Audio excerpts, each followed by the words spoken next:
Valeu, galera. Valeu, Everson. Valeu, Rafa. É um prazer a gente estar aqui mais um ano de BREC, né? Como o Crash comentou aí, já dá para pedir música. Mas é sempre um prazer poder participar desse evento, que para mim, sem dúvida, é um dos melhores eventos de segurança aqui do Brasil. Aprendo demais, né? E a participação na BREC não só para falar, né? Porque, cara, quem sou eu para trazer algum conteúdo aqui do lado desse monte de monstro, mas principalmente para aprender, cara, agrega muito conhecimento mesmo. Então, mais uma vez aí, obrigado pelo convite. Espero poder agregar um pouquinho de conhecimento hoje para a galera. Bom, gente, hoje a gente vai falar de um tema que são dois temas, né, na verdade. Um que é a parte de ataque de cadeia de suprimento e outro que é a gente conseguir buildar aí uma extensão maliciosa e submeter essa extensão, que eu acho que é o principal objetivo, numa loja, seja do Chrome, do Firefox, enfim. Então, são temas aí que iniciaram como uma aula, né, depois acabou virando uma pesquisa e aí eu tornei isso uma pesquisa pessoal, até eu conseguir fazer, então acho que é bacana, é um roadmap legal que eu segui, então espero agregar um pouquinho para a galera.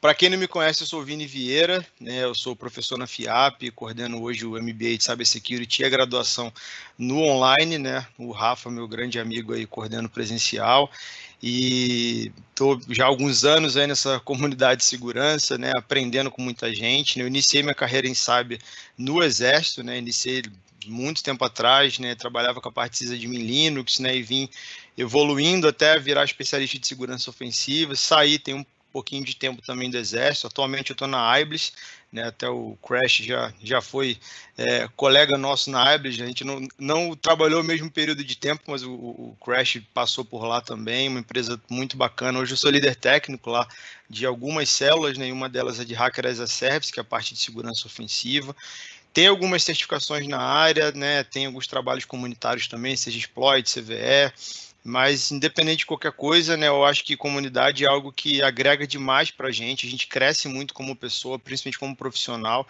Então, estou sempre lá com a galera da Defcon Porto Alegre, mandar um abração aí para todo o staff lá também, Fepame, Renato, a galera toda que está lá. Vi a palestra do Anon mais cedo, né? O Felipe Fopa, cara, você arregaçou, mano, top demais aí. E é isso aí, galera. Vamos para cima. Bom, hoje a gente vai tentar falar um pouquinho sobre. Eu vou tentar seguir essa agenda, né? Eu sempre deixo para montar o sumário depois que eu faço a talk, né? Depois que eu monto os slides.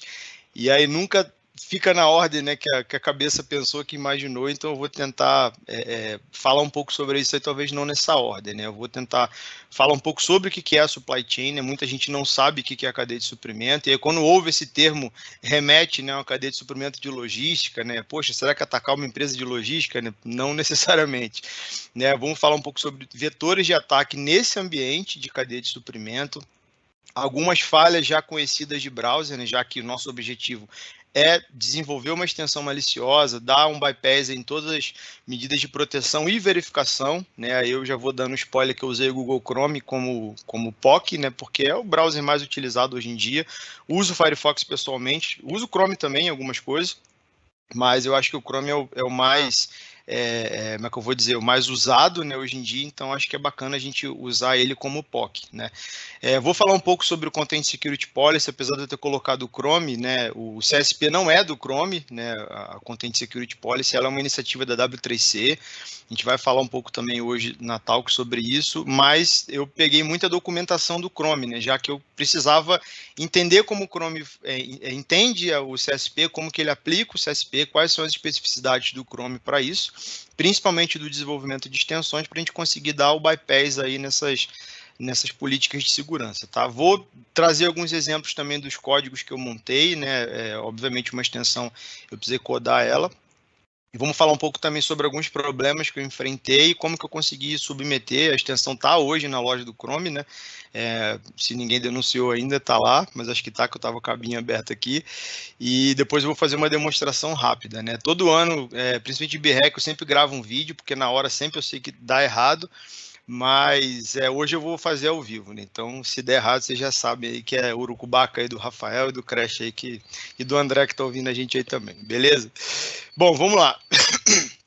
Falando um pouco sobre cadeia de suprimento, né? Ataque à cadeia de suprimento. Deixa eu beber água aqui. Quando a gente fala desse cenário, né, e a gente vai principalmente grandes sites da internet que veiculam notícias sobre InfoSec, a gente vê que não é nada novo, né? Não é uma metodologia de ataque nova, não é um mindset de ataque novo, mas está crescendo muito. E por que esses ataques de a cadeia de suprimento crescem? E principalmente porque as empresas têm adotado muito o conceito de cadeia de suprimento para fazer cada vez deploy de produtos, de soluções de forma mais rápida, né, dentro aí do contexto do modelo ágil, para isso aí vir a produção para o público, né? Então a gente vê aí o conceito de DevOps, a gente tem o conceito de DevSecOps, que não funciona ainda muito bem na prática, infelizmente, né? É uma cultura, é algo sensacional, e tem muita empresa que ainda não faz isso da forma correta, não traz isso aí como cultura. E aí eu posso falar como propriedade, né? Lá na Aibas a gente tem uma célula de AppSec e a gente lida com muita empresa no dia a dia, né? Fazendo essa consultoria, a gente vê que às vezes empresas grandes não pensam da forma que deveriam pensar. E obviamente com isso a gente gera brechas de segurança. Uma delas que eu trouxe, essa daí do PHP Composer, né? Da biblioteca Composer do PHP, foi noticiado agora no início desse ano, que, né, uma galera submeteu, fez lá um commit de um pedaço de um código malicioso para dentro da biblioteca, e essa biblioteca foi para o repositório do PHP. Qual que era o grande objetivo? Atacar o PHP? Atacar o Composer? Não. Hoje, muitas empresas, muitas soluções da internet utilizam PHP e utilizam Composer. Então, se eu ataco lá no início dessa cadeia de suprimentos, né, a gente vai botar daqui a pouco um gráfico falando disso, se eu ataco lá o início da cadeia de suprimento, eu consigo poluir essa cadeia de suprimento inteira e eu gerar brechas que muitas vezes as empresas nem fazem ideia que elas existem, né? Então foi uma notícia que saiu, a galera conseguiu fazer isso, depois o time de segurança do PHP identificou os problemas, tirou, né, o commit, deu um problema sério. Outro exemplo também que me vem à cabeça agora, teve uma universidade, não lembro aonde, eu sei que foi nos Estados Unidos, que o pessoal, sem querer, né, entre aspas, fez lá uma proposição de linhas de código para o kernel do Linux, e aquilo ali gerava um backdoor, e aí a galera do kernel caiu de pau em cima da universidade, eles até perderam lá o título, né, deles, né, de desenvolvedores de kernel, e aí deu um bafafá, eles pediram desculpa, foi sem querer, certeza que a galera de algum curso de segurança estava fazendo alguma POC, alguma coisa, e não deu tão bem certo assim essa POC, né, então... Ô Vini, eu acho que foi a Universidade de Massachusetts, se não me engano. Acho que foi isso aí mesmo. Eles estavam fazendo, na verdade, eles estavam querendo provar que eles conseguiriam colocar código malicioso dentro do kernel, só que eles simplesmente não avisaram ninguém. Aí deu esse bafafá todo aí. É isso aí. Então, esse mostra, né, o grande conceito de, cara, se eu estou atacando lá no início, né, ou em partes, né, não precisa necessariamente ser o início, mas se eu ataco partes dessa cadeia de suprimento, eu consigo lá na frente, as pessoas que usam esses produtos e soluções, eu consigo lá na frente ter backdoor lá dentro daquilo ali, e muitas das vezes essas empresas, esses usuários não sabem, né? Então, só para a gente conceituar. E como a gente fala de cadeia de suprimento, né, a gente está falando, óbvio que a gente remonta, né, aí o conceito tradicional da cadeia de suprimento, onde a gente tinha ali a matéria-prima, nessa matéria-prima ela era manufaturada numa indústria, né, tinha alguém que fazia o delivery, a entrega disso, ia para uma loja e chegava na mão do consumidor final. No conceito, né, no contexto aí do SDLC, né, o ciclo de vida de desenvolvimento do software, eu tenho também supply chain do mesmo jeito, né? Obviamente que não, né, com matéria-prima e algo manufaturado, né? Mas a gente tem mais ou menos os mesmos cenários, com atores diferentes. Então a gente tem aí bibliotecas, dependências, e aí a gente abre aspas, né? Código lá do Stack Overflow que muito desenvolvedor cata Frankenstein lá e joga dentro da sua aplicação. A gente tem containers aí espalhados na internet, principalmente Docker, Kubernetes, que a galera cata aquilo ali, faz um deploy no ambiente, nem sabe o que está rodando ali dentro. Né, isso a gente pega muito na internet, muitos em projetos por aí. Né? Depois a gente tem a figura aí da galera que realmente são os engenheiros que buildam uma aplicação, codam seus próprios códigos baseados nessas bibliotecas, baseados, né, em estruturas dessas, seja de ambiente cloud, seja de containers e assim por diante. A gente tem a entrega, né, feita via internet, a loja, né, vamos dizer assim, são os repositórios de aplicação, e o consumidor final, ou o estágio final dessa cadeia de suprimento, seria esse produto com deploy lá em ambiente de produção. Tá? Então, repara que nesse cenário, a gente tem diversos atores, diversas pessoas, diversos softwares, talvez, mexendo no mesmo processo, né? Então, ou seja, eu tenho diversos pontos aí que eu poderia entender como falha, né? E quando a gente fala de entender pontos com falha, eu dei uma pesquisada no Mitre. Essa parte inicial, tá, galera? Só para a gente conceituar, né? Eu sei que às vezes é chato, mas como todo bom professor, a gente gosta de dar a base primeiro para todo mundo entender o que a gente está falando lá no final. Não só partir para o show me decode e o cara, legal, beleza, né? Já sei buildar uma extensão, tá? Mas como é que você ataca a cadeia de suprimento? Não sei nem o que é. Então é importante a gente trazer essa base aí de fundamentos também. E aí, quando a gente vai no Mitre entender o que o Mitre entende, né, sobre ataques a cadeias de suprimento, né, ele define algumas coisas legais. Ele fala que a cadeia de suprimento ela se refere a um sistema, um ecossistema, que envolve processos, pessoas, organizações, distribuidores, todo mundo focado em entregar uma solução a um produto final, tá? E todas essas palavrinhas amarelo aí no primeiro parágrafo, ele entende como entidades, né? Eu sumarizei aí, porque na verdade o texto é bem grande, uma página inteira lá, e ele entende como entidade. Ele diz o que essas entidades podem ser, e ele diz o que essas entidades utilizam como assets, como ativos, como recursos. E esses recursos podem ser pessoas, software e assim por diante, tá? Então, qual foi a grande dor que eu tentei, como eu disse, né, começou com uma aula, né, e aí acabou virando uma pesquisa. Qual foi a grande dor que a gente queria resolver lá atrás, né, no contexto de uma aula? Como que eu consigo atacar pessoas que manipulam uma cadeia de suprimento de forma que eu entregue para essas pessoas fontes confiáveis, né?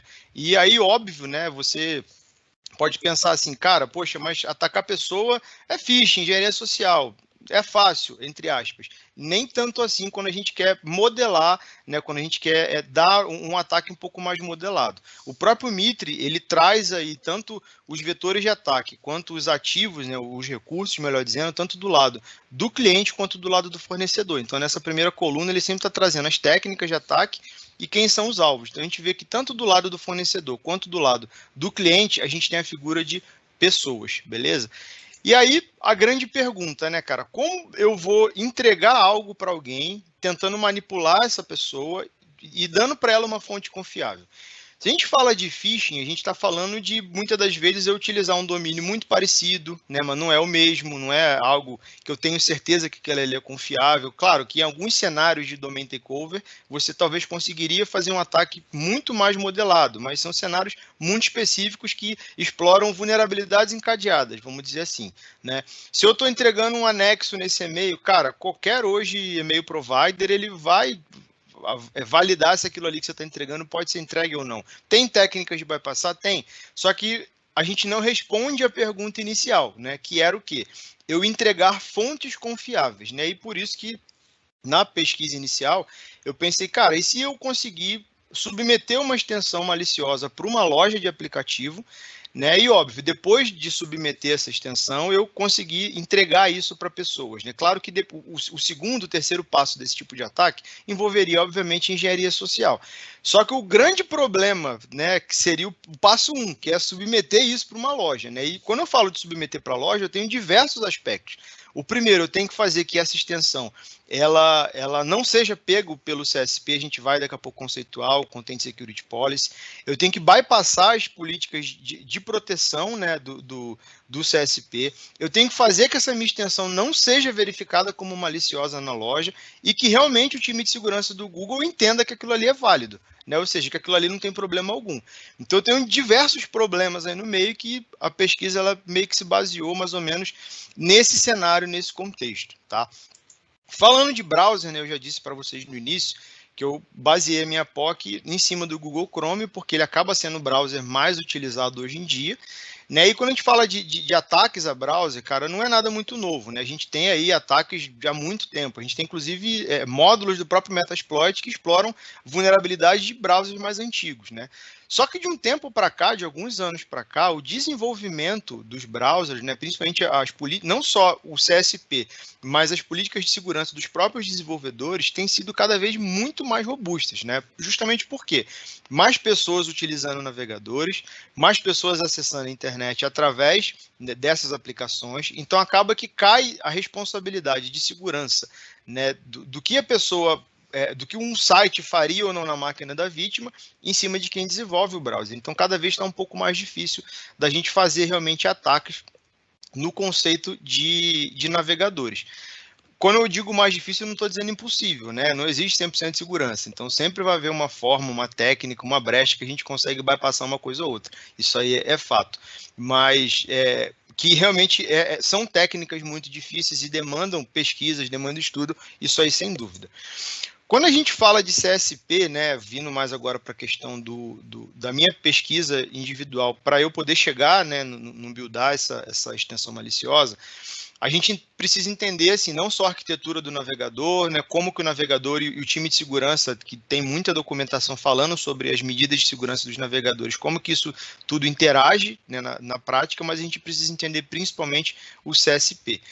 Como eu disse, o Content Security Policy foi um esforço da W3C, né, que é um consórcio internacional aí que se debruça sobre as questões aí de web, né, seja do ponto de vista de desenvolvimento, seja do ponto de vista de melhoria, como também do ponto de vista de segurança. E aí eu trouxe essa imagem que assim, eu acho sensacional, né? Até postei esses dias no Twitter e no LinkedIn. Esse site Security Designs, ele é um site que ele remonta aí o conceito das antigas designs que a gente tinha lá no início, né? A gente aprendia muito lendo designs, né? Ou a galera, uns chamavam de design só também, ou zine, enfim. Mas ele traz esse contexto das security, das designs para dentro da nossa realidade hoje em dia de forma muito lúdica, né? Então é muito legal porque assim, você tem de um tudo, né? Você fala desde de metodologia de ataque até fundamentos. Cara, é muito legal esse site, é um projeto bem bacana.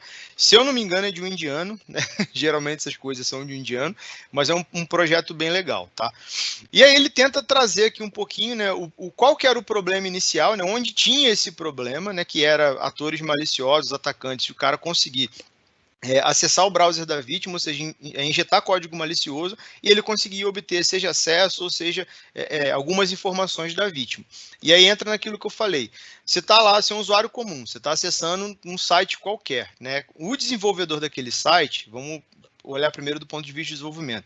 O desenvolvedor daquele site pode ter cometido diversos erros que gerem não só falhas de segurança, mas que gerem problemas de segurança para você também, usuário. Isso se aquele site não receber algum tipo de ataque e tiver um código malicioso injetado. Então, de quem é a responsabilidade de proteger você, usuário, que está acessando aquele site? Do seu próprio navegador. E por isso surge o conceito, né, do Content Security Policy, tá? Tem diversas diretivas, e aí não daria nem para falar, né, nessa talk, na verdade tinha que ser uma talk exclusiva para falar de CSP.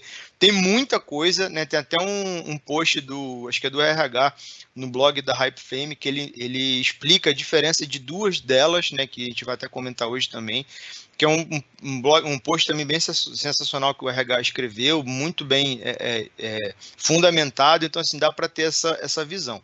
Mas do ponto de vista das extensões, né, do que a gente poderia ou não fazer com uma extensão, eu trouxe alguns conceitos que são interessantes a gente levar em consideração quando a gente quer fazer esse tipo de ação maliciosa. A primeira diretiva delas é o SOAP, né, o Same Origin Policy. O que essa diretiva fala?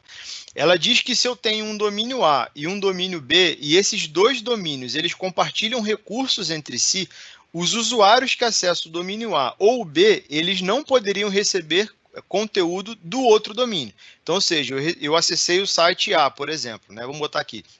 Acessei o site da BREC, e a BREC puxa algum conteúdo, sei lá, do site da Defcon Porto Alegre, um exemplo. Então, quando eu acessasse o site da BREC, se o desenvolvedor do site da BREC não construísse a política de segurança da forma correta, tudo que viesse do domínio da Defcon Porto Alegre para a BREC seria barrado automaticamente no seu navegador, tá? E aí, quando eu falo sobre construir a política de segurança, e são diretivas, obviamente, a gente entra na segunda diretiva, que é o que a gente conhece como CORS, né, que é Cross Origin Resource Sharing. O que essa diretiva fala? Se eu tenho o domínio da BREC e eu preciso que o domínio da BREC traga informação para mim do domínio da Defcon Porto Alegre, eu preciso construir isso a nível de cabeçalho, dizendo para o meu navegador, cara, o domínio da Defcon Porto Alegre é confiável, a BREC se responsabiliza por esse domínio e eu estou aqui entregando para o meu usuário esse conteúdo. Tá? Então seria mais ou menos esse contexto dessas duas diretivas que é bacana a gente ter na cabeça quando a gente vai desenvolver extensão maliciosa. Um outro ponto, né, já de um bom tempo para cá, a maioria dos browsers modernos, eles funcionam no conceito de sandbox. Então, o que seria isso?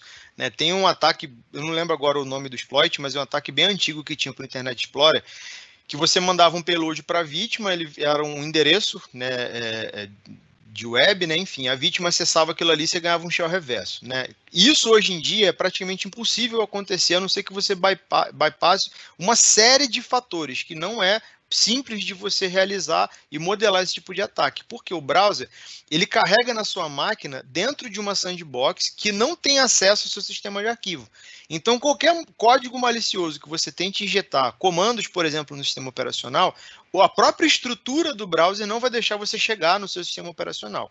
Então, isso é um outro ponto interessante também, porque, cara, se eu estou desenvolvendo uma extensão maliciosa, óbvio que eu quero ter acesso ou na máquina da vítima ou no browser da vítima, né? Eu vou precisar ter acesso a conteúdos que a vítima tem dentro do ambiente dela. Então, eu preciso entender essas diretivas, né, saber muito bem fundamentada como elas funcionam, para eu saber como talvez eu conseguiria realizar um tipo de bypass nessas diretivas, tá bom?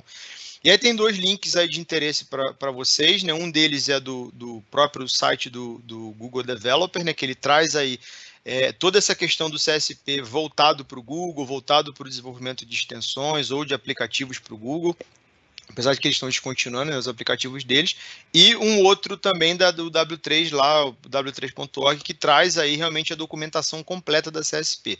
É muito bacana você ler isso aí, até para, né, você mexer principalmente com ataque web, é bacana você ter isso fresco na sua cabeça para você realmente não só, né, rodar exploit do exploitDB ou executar how-to que você está vendo na internet, né? Então é bem bacana. E aí, vindo agora para a questão do Chrome, eu tô com a garganta zoada, tá? Ontem dei aula até tarde, então tô zoado aqui. Vamos lá. Vindo para a extensão agora do Chrome, né? Ou seja, como desenvolver uma extensão do Chrome, esse link do Google também ele traz diversas informações de documentação, mas basicamente o que uma extensão tem que ter? Ela tem que ter um arquivo manifest, né, escrito em JSON, ela tem que ter um ícone, tá? Eu não consigo submeter uma extensão sem ícone, tá? Política deles, e eu preciso ter um arquivo HTML, que é o arquivo que talvez vá ter as informações ali da extensão, né? O que ela vai fazer, se vai abrir uma página, se não, basicamente são esses três arquivos. Com isso, eu consigo realizar algum tipo de ação maliciosa? Muito difícil, né? Eu preciso de um script, eu preciso executar script na máquina do usuário. E aí, quando eu falo de executar script, né, a gente tem aquele grande dilema. O próprio CSP, o Content Security Policy, ele foi desenvolvido para que não permita que scripts maliciosos fossem executados. E aí você fala, Vini, então por que eu consigo trigar XSS, como foi a palestra antes aqui da minha, em alguns navegadores? Porque geralmente quando você está trigando o XSS, você está explorando uma vulnerabilidade de um site que já foi desenvolvido, ele já informou o Content Security Policy dele para o navegador. Então o navegador já aceitou aquilo ali.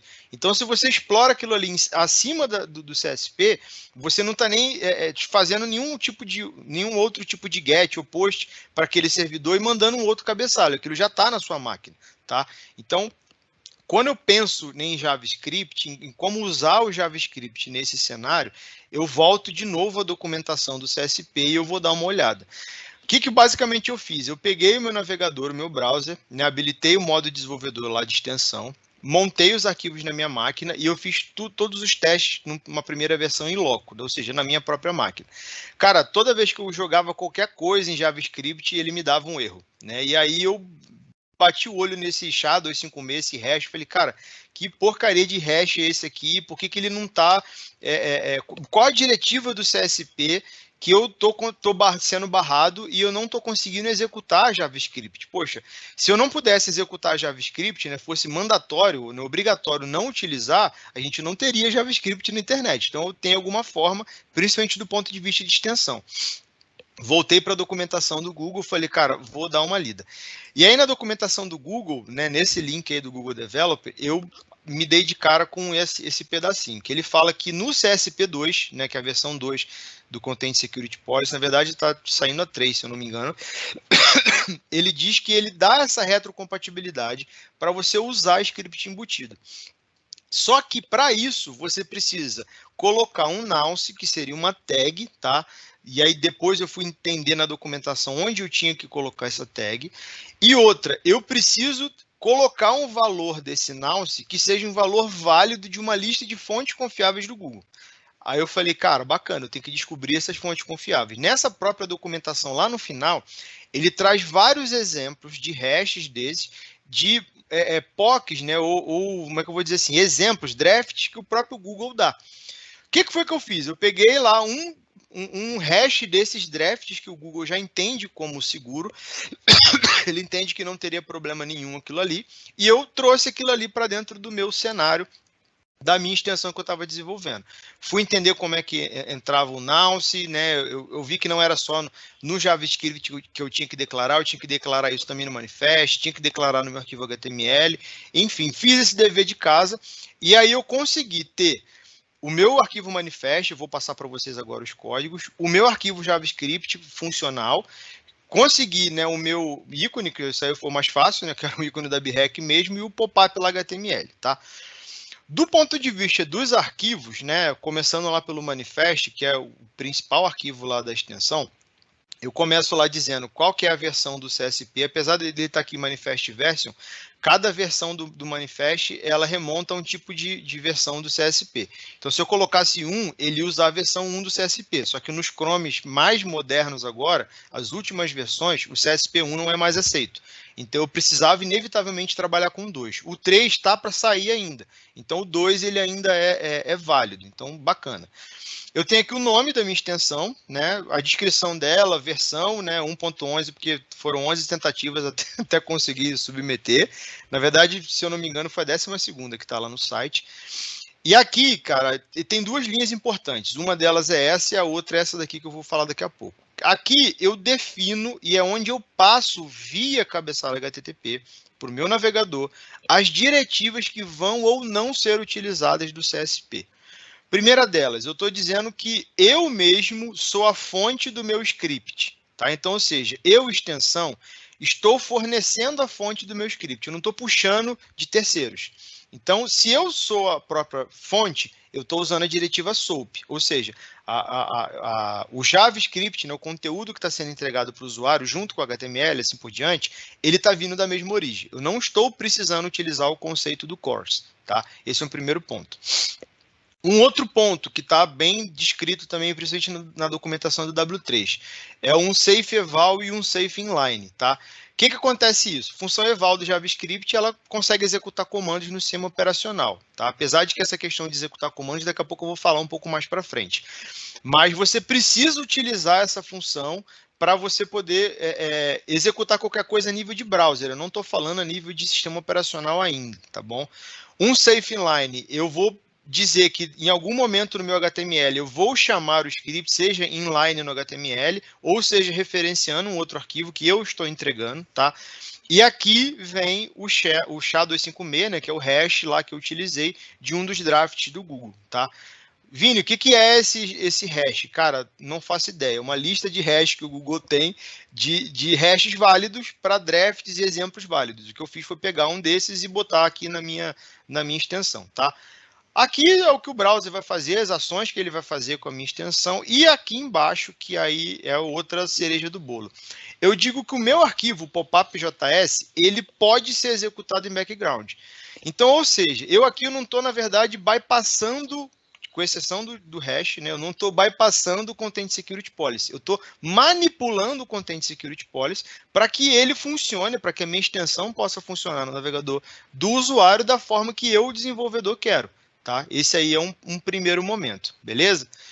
O arquivo HTML da minha extensão ficou algo bem simples, né? Vocês vão ver depois, eles abrem lá uma paginazinha pequena, que tem um botão, né? Saiba mais aqui, quando eu clico, ele abre o site da BREC. O importante, também tem na documentação do Google. Esse Nonce que eu coloquei lá, né? Que eu tenho aqui o SHA-256 dele aqui, ó. O Nonce BREC e o SHA-256. Eu tenho que declarar esse Nonce no meu arquivo HTML também, tá? Então, ele se chama de data CSP Nonce, beleza? E aqui, esse nome BREC, ele precisa ser o mesmo nome que está depois do Nonce, tá?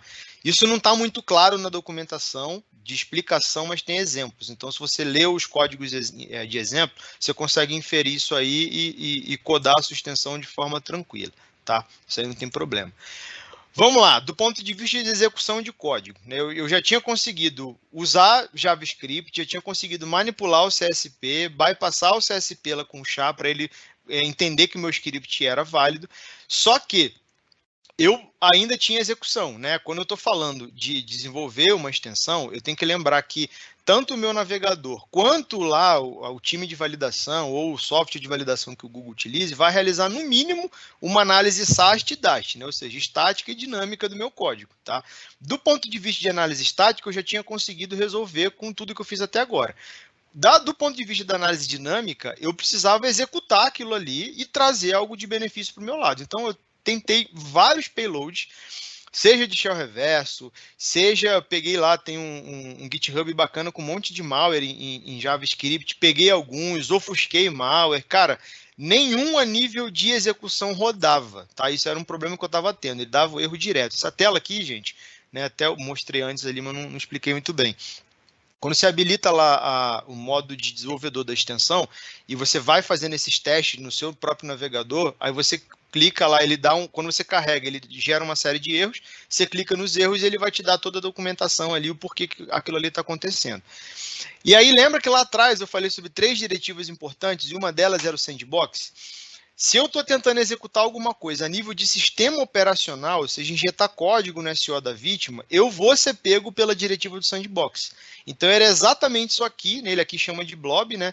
É exatamente isso aqui que estava acontecendo comigo. Eu não estava conseguindo executar comandos a nível de sistema operacional. E aí eu perdi um tempão. Falei, caramba, cara, e agora? Como é que eu vou executar comandos? Como é que eu vou, cara, conseguir alguma coisa da vítima lá dentro? E aí voltei, li de novo sobre supply chain, li de novo sobre extensão, bati cabeça, até que eu lembrei, né, de uma RFC, que ela não é tão recente assim, ela já é antiguinha, 2011, que é a 6455, que fala sobre o protocolo WebSocket. O WebSocket hoje ele é amplamente utilizado na internet, tá? Muito utilizado. E muitas extensões utilizam esse protocolo WebSocket. O que ele é? Na verdade, ele é um protocolo, tá ali na pilha do TCP/IP, ele é um protocolo que ele funciona sobre o HTTP, e ele, na verdade, abre ali um caminho de comunicação de uma via de mão dupla, tá? Lembra lá da estrutura TCP, onde eu tenho só o cliente abrindo conexão e só o servidor fechando conexão? No caso do WebSocket, eu não tenho esse cenário. Tanto o cliente pode abrir e fechar a conexão, quanto o servidor pode abrir e fechar a conexão. Tá? Eu trouxe até um esqueminha aqui para vocês que fica bem mais claro. Tá claro que aqui ele está usando um mobile, tá? Que é a imagem que eu peguei no Google, fiquei com preguiça de montar outra, mas não, a extensão não é para mobile, obviamente que é para dispositivo, né? Enfim, PC. E aí, ou seja, o que acontece? Ele faz o handshake, estabeleceu a conexão, e aí ele abre essa via bidirecional, onde tanto o cliente quanto o servidor conseguem compartilhar informações. Bacana. Já entendi que o WebSocket pode ser utilizado, já entendi como utilizar ele, mas do ponto de vista de um shell reverso, isso fica um pouco difícil de você executar, porque é uma via de mão dupla, né? Eu não estou abrindo uma conexão remota numa máquina e eu estou interagindo ela com uma pilha TCP simples. Eu estou interagindo ela sobre o protocolo de WebSocket. E aí eu me debrucei e falei, cara, se eu consigo abrir um WebSocket, eu consigo executar comandos a nível de sistema de browser, principalmente do ponto de vista de JavaScript. Eu consigo, sei lá, enviar payload em JavaScript por esse WebSocket e isso consegue ser executado na máquina. Então, bacana. Voltei para o meu arquivo, meu JavaScript, né, o popup.js. Então, eu dividi ele aí em basicamente 2 blocos. Tá? O primeiro bloco aqui é uma função simples da extensão, né? Eu só coloquei uma funçãozinha lá da extensão, só para também não ficar muito na cara do Gol e eu ser pego de primeira lá pela galera do time de segurança do Google. Então, o que eu fiz? Né? É uma extensão que ela vai abrir um pop-up, quando eu clico no botão, ele abre uma nova tab com o site do BHack. Algo simples, idiota, né? Totalmente inútil. Tá? Mas nesse segundo bloco, aí sim, eu crio a função do status do WebSocket, né? Então, ou seja, ele cria aqui para mim, ele primeiro verifica que se o meu browser suporta ou não o protocolo WebSocket, browsers antigos não suportam, e se ele suporta esse protocolo, ele vai dar uma mensagem de OK para mim, tá? Num segundo momento, né, ainda dentro desse mesmo bloco da parte do WebSocket, eu crio a função de shell dele. Tá? Então, lá nos testes anteriores, né, quem reparou, estava fazendo teste em ambiente local, né, redezinho 9.2, máquinazinha do VirtualBox. Aqui eu falei, cara, já que eu estou chegando próximo de conseguir o que eu quero, eu já vou colocar um IP meu, de um droplet meu que eu tenho na internet, e vou submeter isso aqui para o Google, né? Eu entendia que num primeiro momento, só o fato de eu ter esse IP em claro, essa porta, o Google já ia barrar a minha requisição. Tá claro que eu fiz várias outras diretivas de manipulação lá atrás. Quer dizer, manipulei outras diretivas lá atrás. Mas aqui o Google ia faz, na verdade, uma validação desse código. E, para minha surpresa, mesmo tendo esse IP aqui em claro no código, não precisei ofuscar nada, isso aqui passou tranquilo justamente por quê? Porque é um WebSocket. E para o time de segurança do Google, um WebSocket é algo inofensivo. Eu não tenho tanto potencial de exploração. E aí eu abro um parênteses, de quem tiver um pouco mais de curiosidade, dá uma lida em últimas talks aí, principalmente Black Hat, Defcon, acho que teve alguma coisa também, de métodos ou meios de exploração utilizando o protocolo WebSocket. Tem muita coisa bacana que está saindo, muito estudo legal que está saindo aí também, né? O meu objetivo não era explorar o protocolo WebSocket, era sim utilizá-lo dentro do contexto que eu queria, tá? Então, mas tem muita coisa bacana aí também que dá para vocês darem uma lida aí. E aí, na verdade, ele abre essa conexão, né? E se o browser não tiver suporte, ele não consegue estabelecer essa conexão e traz essa mensagem ali para o servidor, que no caso é o próprio browser, tá? Então, é um códigozinho simples, né? Na verdade, o grande X da questão, ele está aqui, né? Essa conexão, né, sendo aqui um WebSocket, ele usa ali o WS 2.//, que é o padrão do protocolo, como consta lá na RFC, na 6455, a estrutura, né, de protocolo de IP e porta, e depois ali o caminho de onde está a informação, tá? Bem simples. E como eu disse para vocês, para minha surpresa, né, pelo fato de eu ter manipulado o Content Security Policy, ter usado uma hash válida de um draft do Google e tá usando o WebSocket, não um código em JavaScript que fosse injetar comando no sistema operacional, isso aí passou tranquilo, passou ileso, tá lá, inclusive na loja do Google, é essa URL aí. Quem quiser instalar aí, tá, gente? Fica à vontade, daqui a pouco eu vou abrir aqui o shellzinho, aí é bom que a gente usa como POC aqui na brincadeira, tá? Então, brincadeiras à parte, a gente conseguiu fazer essa submissão da extensão para lá. E aí, óbvio, né, como disse já o grande Linux Torvald, né, Talkship, né, Show Me the Code, né, eu acho que agora eu queria demonstrar para vocês aqui um pouquinho dessa brincadeira toda funcionando, tá? Ô Crash, se tiver alguma pergunta, alguma coisa aí, quiser falar alguma coisa enquanto eu vou carregando aqui, fica à vontade aí, tá? Cara, tem uma pergunta sim. O Grinch tá falando aqui, né, que as suas tentativas e erros aconteceram toda vez que você submetia o código, né, e que isso provavelmente foi uma oportunidade da loja detectar que a sua ação e a sua intenção era maliciosa. E ele está perguntando se em algum momento a sua conta foi bloqueada. Tá, vamos lá. Valeu, Grinch. Obrigado por estar assistindo aí também. Todas as tentativas e erros, elas foram no meu ambiente do browser, acho que eu não deixei isso muito claro. A primeira vez que eu submeti, já estava nessa versão 11, eu já submeti com esse código que eu demonstrei para vocês, tá? Então, ou seja, o Google ele nem fez essa validação, Grinch, que você comentou, de eu tentei e voltou, né? Não houve. Na primeira vez que eu mandei foi. Eu fiz todas as tentativas do meu lado, do meu browser, como ele já traz os erros para mim. E eu inferi que a mecânica de validação do meu browser talvez seria a mesma do Google. Eu falei, cara, vou tentar do meu lado, vou submeter para ver o que dá. E foi mais ou menos isso aí que aconteceu, tá? Bom, vamos lá, deixa eu conectar aqui no meu servidorzinho aqui.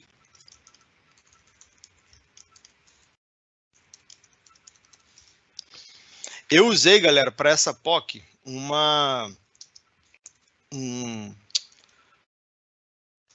parada em Go que é o XS Shell, tá? Que depois eu vou mostrar para vocês lá o repositório deles do GitHub, tá? Ele, na verdade, ele facilita essa execução de comandos explorando o protocolo de WebSocket, tá bom? No navegador.